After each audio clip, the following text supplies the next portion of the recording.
বাংলাদেশ ঘুরে দাঁড়িয়েছে। রাকিব হোসেনের দারুণ এক গোলে শেষ দিকের নাটকীয়তায় ড্র করে 1 পয়েন্ট নিয়েই মাঠ ছেড়েছে বাংলাদেশ। রেফারি পক্ষপাতিত্ব না করলে জয় পেতে পারত হামজা জামালরা।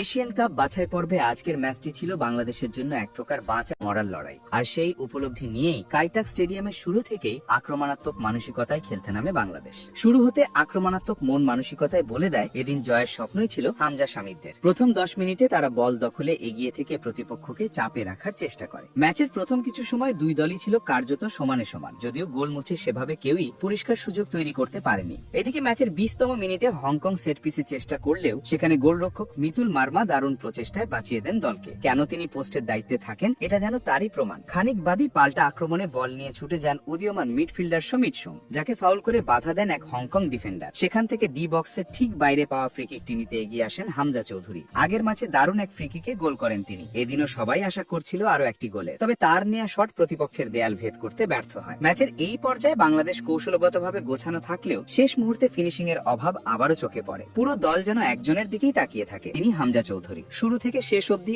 আক্রমণ হতে রক্ষণ একাই সামলে নেন হামজা, যেন প্রতিপক্ষের সাথে নয় নিজের সতীর্থদের সাথেও খেলতে হচ্ছে তাকে। 33তম মিনিটে ম্যাচের সবচেয়ে বিতর্কিত মুহূর্তটি উপহার দেয় তারিক কাজীর একটি ট্যাকেল, যা বদলে দেয় খেলাটির গতি ও গতিপথ। ডি বক্সের ভেতর হংকং এর এক স্ট্রাইকারকে থামাতে গিয়ে প্রতিরক্ষামূলক ট্যাকেল করেন তারিক, তবে সেই চেষ্টায় ব্যর্থ হয়ে স্ট্রাইকারকে ফাউল করেন তিনি, অন্তত রেফারির চোখে। সঙ্গে সঙ্গেই রেফারিং এর অভিযোগ তুলে দেন বাংলাদেশের খেলোয়াড়রা, কারণ রিপ্লেতে স্পষ্ট দেখা যায় ট্যাকেলটি ছিল যথেষ্ট বলমুখী এবং প্রতিদ্বন্দ্বিতাপূর্ণ, যা অনেকেই পেনাল্টির পর্যায়ে ফেলতে রাজি নন। তবু রেফারি নির্দ্বিধায় পেনাল্টির বাঁশি বাজান এবং হলুদ কার্ড দেখান তারিককে, যার ফলস্বরূপ স্পট কিক থেকে গোল করে হংকং এর ম্যাট অর। এই গোলের মধ্য দিয়েই পিছিয়ে পড়ে বাংলাদেশ, আর ম্যাচের মোড় ঘুরে যায় এক বিতর্কিত সিদ্ধান্তের দায়। এতে করে 1-0 গোলে পিছিয়ে পড়ে বাংলাদেশ। প্রথমার্ধে আরো দুটি আক্রমণ করতে নেয় হংকং, তবে হামজার কল্যাণেই বেঁচে যায় দল, যেন তিনি একাই খেলছিলেন শুরু থেকে। এটাই আসলে বলে দেয় বাংলাদেশের